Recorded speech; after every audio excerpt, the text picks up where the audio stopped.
Since the beginning of 2022, Nigerians have been cutting down on their spending as month after month, rising inflation depleted their earnings. The proverbial cut your coat according to your fabric might be the mantra many will live by this festive season, as inflation has hit a 17-year high for the month of November. According to data from the National Bureau of Statistics, the inflation rate now stands at 21.47%, representing a 0.38% increase from the 21.09% recorded in October. This means that Nigerians will have to pay even more for food items, transport fare, gas, and other energy sources. Joining us now via Zoom is a financial analyst and the MD CEO of Taurus Capital, Nnaemeka Obiareri. Good morning, compliments of the season, and thanks for joining us on TVC Breakfast. Good morning, thanks for having me. Great morning. Right. This matter of inflation, it's coming up again, and it's becoming more worrisome as it is even coming at the time of the festive period. Talk to us really what is happening with this matter of inflation, because we see the CBN has come up with different measures to addressing it, but it keeps rising. The inflation rate is not surprising, and I'm even surprised MBS is giving us a figure of 21.4%. For those of us who go to the market, for those of us who transact in the real sector of the economy, the inflation rate is actually more than 1.4%. Maybe they have their parameters, but the real parameters, what is inflation for us to even understand basically? It's simply is a simple evidence of the law of demand and supply. We have a situation where we have too much money in the hand of few, getting the very few commodities out there in the market. When the supply of any goods and services is far less than the demand, the prices will go up, and vice versa. If the production and supply is high and the demand is low, prices will come down. What we have today is a cumulative effect of deformities both from the physical and the monetary side of the economy. From every sectoral perspective, Nigeria has no reason to be where we are today if we have done the right thing. The inflation rate at 1.4% of system, but the ring fence is higher than that. I will give you an example. Today, a liter of the gas oil, the commonly called diesel, is selling for almost about 860 naira per liter. This was a product that sold for 140 naira per liter in 2015, December. A liter of the PMS is selling between 250 to 350 naira per liter. If people say it across other regions in Nigeria, it's only in Lagos can even say it for 220, 250, 200. These are some of the things that cause inflation. Transport costs, everything is going up. Food commodity prices is also going up, and we all know the consequences. If you look at comparative nature within our peer group, because it's always good to do peer-to-peer review to see what others are doing that we're not doing right, and why we are where we are, and how we can improve and be like our mates.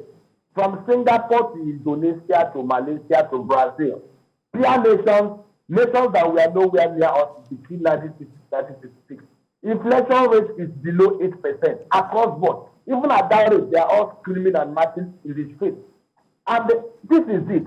You know, if you look at it from every sector, food inflation is high. A bag of rice is now selling for 42,000 naira. The local one, the foreign one is 48,000. Why is this so? Our farmers are not going to the farm because of this security. Those that people venture to try to go to the farm are beheaded. The roads are not good. Infrastructure, the facilities are there. The processing factories are not working to optimum capacity because of high energy costs. Energy costs running from diesel to the issue of electric power supply. Where do we even start? But interestingly, within all this, Nigeria as a nation, remember as far back recent as 2015, inflation rate was single digit. And even at that time, we cried and we begged and we removed the government at that time because we felt things were not going right. Here we are again, 7.5 years after, the same story. And this is a country that is so blessed with so much potential. Because if you look at it, what are the physiological needs of man? Food, shelter, and the accommodation, food, shelter, and clothing. And these are areas Nigeria as a country, God has endowed us with all manner of natural resources. When we talk about clothing, we talk about garments, we talk about textiles.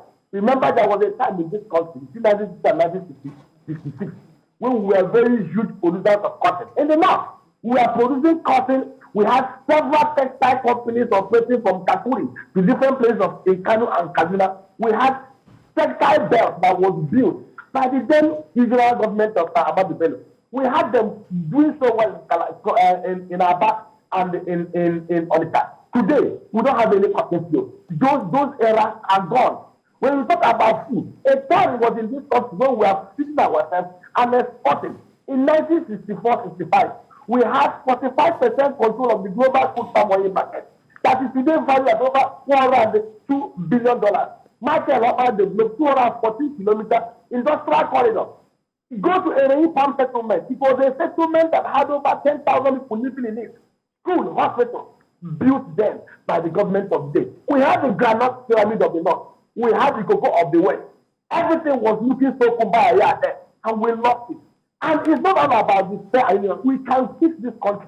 I was discussing with someone and I said, food inflation like that is not be more than 5%, even if it is there. Because one, we are the only country in Africa that has over 82,000 square kilometers, 82 million hectares of arable farmland. We have river tributaries everywhere. We can develop irrigation system across every part of Nigeria. We have 110 million able-bodied, healthy, resilient, employable adults that we can put to work. We can produce what we eat here. We can export maybe like $200 billion worth of food commodities. If we fix the simple things we need to fix, check to take inflation, fix our security, get out for backward, then on the monetary policy side, that's it. If in a country, once you put incentive for rent seeking without enterprise, people will exploit it. I've never seen anywhere in a country where you have multiple exchange rate systems in such a manner that as I'm talking to you today, the official rate is 450, the parallel rate is 750. Even a cent will be tempted to exploit the system, and people are exploiting the system. If we have narrowed it to single window, people will be encouraged, and even those that are encouraged to produce and export are also having challenges. The challenges at the exit point. You see most cargo airlines coming in laden with things, and as they're going back, they are filling their aircraft with bags filled with sand. Why is this so? Because we're exporting nothing. To export through this airport is very cumbersome. 18 agencies will export you to death. The first time we start exporting yam out of Nigeria, those yams became in the container after spending 21 days before it was cleared. From at the airport is something, seaport is something. So there are lots of things we can do, simple things we can do to fix this land if we're serious. All right, Nnaemeka, the point there is, like Veronica said earlier, the Central Bank of Nigeria is doing everything it can to ensure that it brings down the inflation rate or the figures as it is. But it seems this thing seems to be increasing. But the Naira redesign, one would say that is one of the big strategies by central bank, especially when it comes to liquidity. You defined the inflation issue earlier on. When it comes to reducing liquidity on the streets or in the hands of people or in people's private votes, one would say that is the big wand that everybody is expecting, that it should reduce inflation. What do you say? As the central bank, like you said, I just slapped the central bank now on their efforts. But on this Naira designing policy, they are sort of. I will explain to you. There are several monetary policy tools that are available in the Central Bank of Nigeria to be able to take inflation and create value. Go ahead. Can you hear me now? Yeah, we can hear you. Okay. This thing can only happen in an atmosphere where the central bank can control the volume of money in circulation. Based on the of Nigeria, over 3.2 trillion naira cash that was printed. 2.7 trillion is outside circulation in the banking industry. What the CBN is trying to do is to mop up these monies and to ensure that we operate a system that enhances transparency. And I will explain to you what they've done. Is not, see, we can actually drive financial inclusion by supporting the CBN. In a country like Kenya, we have over 84% financial inclusion. Remember, everything is not left for the CBN. CBN can only do what they can do. Some people have complained, oh, the e-channels are not working. But we also look at the physical side. We have very good telecommunication outfits. Obasanjo gave us that reform in 2004. But do you know that in Nigeria today, for a telecommunication company to roll out their base stations in some communities, in some regions, they will have to pay an arm and a leg to install a infrastructure that will benefit the people. To even lay broadband cables that can enable us have quick fiber optical services. People will stop them. Government will tax them. From local government to state, communities will tax them to their blood. And these are the kind of issues. Then insecurity. Most telecommunication infrastructure are being vandalized, from the base station to the fiber cables every day. And we have insecurity in Nigeria. If these things are fixed, Nigeria can actually have cashless environment where things are tracked. If we're able to have everybody operating through the banking system, it will be easy to track insecurity. It will be easy to check terrorist financing within the system. So apart from what the CBN is doing, there is much to be done on the fiscal side by the government and the 3 tiers of governance to enable us fix this country. Today, we have over 112 million internet penetration. Today, we have over 1.3 million Nigerians that have their SIM cards. We can deepen things by making sure that there is security, that those information are being protected, and that banks are also allowed to roll out many more agency banking platforms. Today, we have about 1.4 million. They can deepen it to about 10 million units. POS services, agency banking. If there are strong support from the areas of the physical side, the government helping them. Today, we hear stories of people being killed, PS operators being mobbed and destroyed, being killed and all those. This is because there is insecurity in the land. So what the CBN is doing is very, very good. But a lot needs to be done from the physical side. Look at today, Emefiele is doing everything to provide all manner of monetary intervention. But I say to anybody who cares to listen, factors of production goes beyond providing fund, which is capital. There are other things like labor. There are other things like machinery, and there are other things that we need to put in place to make sure that Nigeria become a productive country, where we move from consumption to production, where should be based on enterprise development and not on rent seeking. The major problem we have today is that 95% of Nigerians depend on government and government patronages.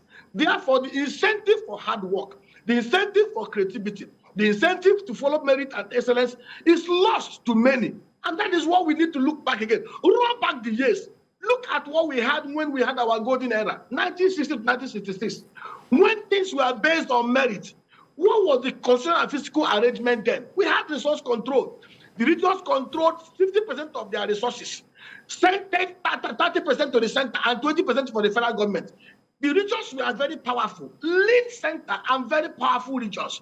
So there was the incentive for people to look inward, to produce what they would eat. There was no incentive for people to stay idle in their regions and wait for month end to go Abuja to go and collect fact and jack.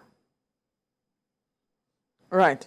So if I get you correctly, Nnaemeka, the effort being made by the CBN, because the physical side is not as active as we are supposed to see, that we might not get the needed result at the end of the day. Is that what it is? Yes, and I will give an example again.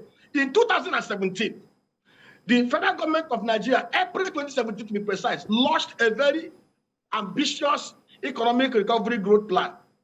It was a 142 pages document that they launched with fanfare. And one of the provisions of that document was that they promised to create 2 million housing units before 2020 and to launch 1 trillion naira housing fund. As I talk to you, there is no place in Nigeria where we have 10,000 housing units standing, built by the federal government of Nigeria or facilitated by the federal government of Nigeria. And we are in 2022, 2 years after that audacious timetable. Today, we have over 28 million housing units. Those 28 million housing units will require over 513 trillion naira over the next 30 years to fix. I'm talking about $1.5 trillion to fix. And we know housing is very key. We know that even some of the things that are required to produce or to build are abundant here. We have cement deposit, very huge. We have sand. If we have dredged all the waterways in Nigeria, we produce enough sharp sand to build whatever we want to build. We have concrete in Nigeria. We have water. Everything that's required to build. We have steel, which we are not tapping. Ajokuta Steel Industry is dead. The other one at Delta State, Alaja, is dead. We have everything. God has blessed us naturally to build a mega nation. Now, the issue of housing. You cannot develop your housing environment without amending the Land Use Act. The encumbrances of even acquiring land, registering land, and building with land is there. We have been on this over the last 8 years. The APC government promised that they are going to amend the Land Use Act. It has not been amended to enable exchange of land, transfer of land title between buyer and seller within a period of 90 days. It is not there. Ease of doing business is not there. The issue of exploiting natural resources to enable us build is not there. Do you know that if we set out today that we want to build 2 million housing units every year in Nigeria, even 1 million housing units, check out the cumulative aggregated jobs and value we are going to create from that real sector alone. But nobody is thinking systematically. Nobody is thinking scientifically. Nobody is thinking about where do we go from here? 28 million housing units. There is no plan. It was 20 million housing units in 2018. It has practically, we have added about 30% deficit. Nobody is planning. How do we integrate, provide and create synergy? Put in the right things that we need to do, policy, program. The issue of financing, banks cannot lend you without you bringing your father and your mother. I don't blame the banks because we don't have central data that can get in America. If your credit goes bad, you're finished. So people go out of their way to ensure that their names are not in the bad records of the credit bureau because there is data, that social security number. But today, the political class are so criminally minded that they would do everything to destroy any central system that allows us to capture them because they want to rig an election. That is why we have NIN, we have BVN, we have every other thing that we say we want to, but yet there is no. Okay, so look at the INEC. INEC was trying to create a beaver system that allows people not to vote twice. You saw the records. Some people registered more than 7 times with different identities. Yet we were trying to create a system that is so secure, but people manipulated it. Why? And there nothing will happen to them because one, there is no electoral crime commission like EFCC that can empower INEC to go after them and jail some of these offenders. You see, people are buying PVCs of poor people. The 103 million people that they've impoverished, yet they are buying their PVC. Only God knows the plan that they have. A system that is corrupt is not good for anybody. You may be gaining now, but over time, it will catch up with you. We need to fix our central data system. Every Nigerian must be documented in such a way that if you still here, you can be captured anywhere. You cannot take money from Bank A and run away run to Bank B. Central Bank is doing their best in that regard. But the physical side, the governments at the center and the states and local governments are doing nothing. Look at agriculture. We have 8,809 electoral wards. We wrote a proposal. If we want to mechanize agri in Nigeria and make it less cumbersome, create 8,809 mechanized centers where you have the basic agri equipment across the wards under a PPP arrangement. These things does not take rocket science. $1 billion can do it. Under an arrangement where the government does not even have to put in a cover. Create the frameworks, create the scheme that makes it work. On this alone, we'll be creating 3,500 acres of upstream farmland in every electoral ward in Nigeria. That alone will add over $5 to $10 billion into our national treasury. Yes, nobody's thinking straight, nobody's thinking well. Everybody's just thinking about how we'll sell crude oil and we'll steal the money and kumbaya for everybody. Yeah, Nnaemeka, you painted a picture earlier of the 60s, 70s, and 80s where Nigeria blossomed to the wonder, to the amazement of the entire world. But all of the beauty of the time that Nigeria was in its heydays was a product of private sector investments here and there.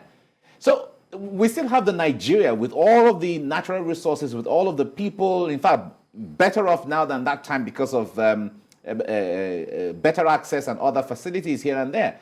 But how come the private sector is not taking advantage of some of this vacuum and lapses that you have mentioned? I'll give you an example. Gino Group, a Spanish company, came to Nigeria to expand on the agro value chain. Gino invested $52 million in Kebbi State. Gino wanted to expand on the tomato value chain to be able to cover the supply gap in Nigeria. Gino's site in Kebbi was attacked by bandits. They were lucky to be able to extract some of their expatriates. Gino had the audacious plan to invest private sector money, over $200 million over the next 5 years to 2024.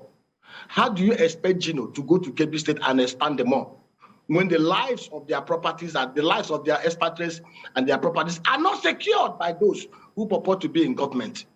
That is number one. Between 1960 and 1966, did you ever hear any stories of kidnappers, bandits, insurgents, militants, unknown gunmen, even armed robbers on the roads of Nigeria? You can enter a truck in Onitsha and ride all night and land in Kano in the morning without anybody kidnapping you on the road. Such is not in existence today. Between 1960 and 1966, we had men who came to governance to add value and not to steal and loot. We did not have miscreants in government. In the parliament, we had men like Sir Louis Ojukwu. Sir Louis Ojukwu, Nnaemeka's father, was one of the wealthiest men in Africa. He did not go to parliament to go and steal money or to make laws and to create oversight, fake criminal oversight functions over MTAs to extort them. Sir Louis Ojukwu was the chairman of some of the 50 biggest corporations in Nigeria. He went to parliament to make laws and to put in policies that will make sure that Nigeria worked and worked greater. Today, professionals are running away from politics. Those who have value to add are running away from politics because 419ers, one of the DIGs, retired DIG, said before the floor of the Senate, it's on quote, is there, that half of the Senate members that he was were criminals and bandits that he tried while he was in the police force. It's on record. So this is our situation today. Then we had people like Obafemi Awolowo, Michael Okpara. They did not go to loot, go to their houses. Obafemi Awolowo did not loot the Western region to buy houses in Maryland for his children or to buy houses in South Africa. Michael Okpara doesn't even build a house for himself in Umuahia. These were times when we had things on merit. There was resource control. There was no need. Did you ever hear that our crude oil was stolen in those days? Today, $22 billion worth of crude oil is being stolen before everybody. And we have a president and commander-in-chief who is also the petroleum minister. And yet, the greatest asset we have cannot be protected. So this is what we are saying. We are where we are because we have, I'm sorry to use that word, some of the most irresponsible human beings in the history of mankind, lording it over a few of us.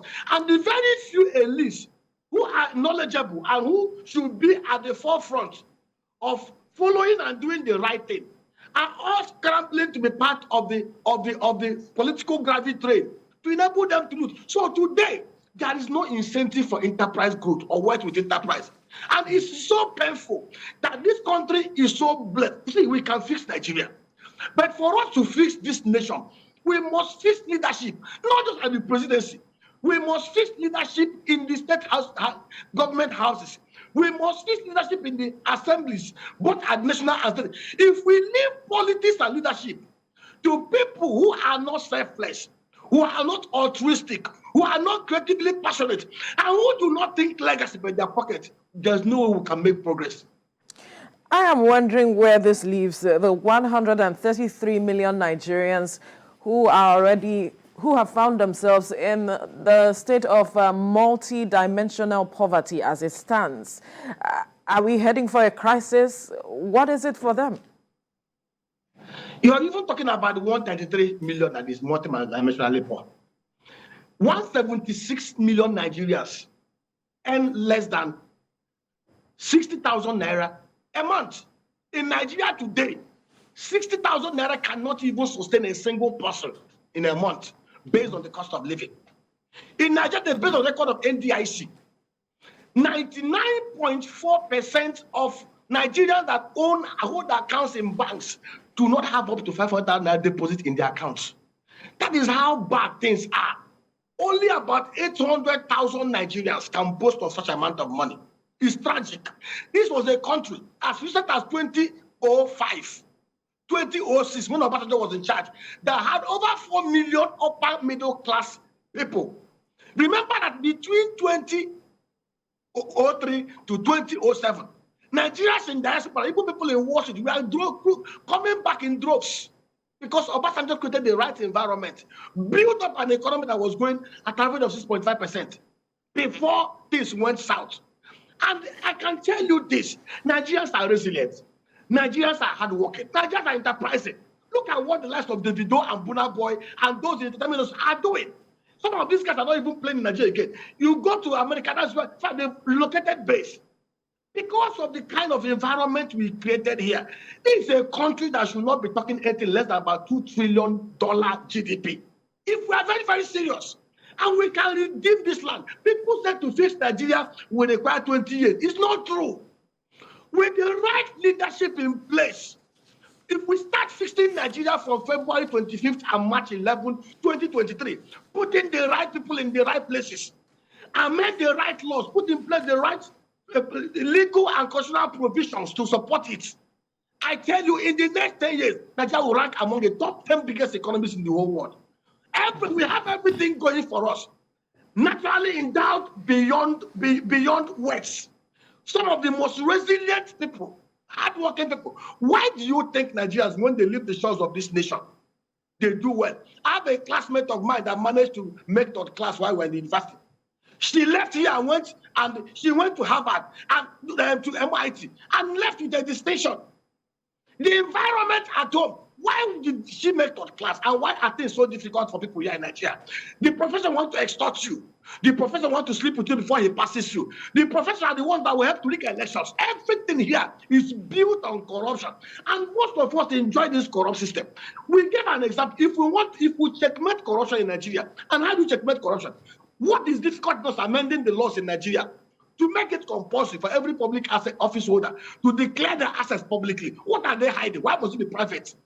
Why are we making it compulsory for you to register any property, which is one of their conduit of stealing money? You must include your BVN and your TIN numbers in your property and asset registration. What is stopping us from putting the Whistleblowing Act into a constitutional arrangement where if you blow whistle and something is recovered, you will take 10% of what is recovered? These are simple things. Let me tell you the truth. The Americans are not more honest than Nigerians. The British people are not more honest than Nigerians. They are only honest because there is a system that discourages criminality and corruption. But we have a system that is built on corruption, that is built on rent seeking, and those who are in charge will do everything, including killing people, to stop us from changing those systems. Nnaemeka Obiareri, we must leave this conversation here. There's so much to be said, but with the passion and the picture you have painted, it's obvious that there's more that needs to be done. We must thank you for your time on the program. Thank you for having me.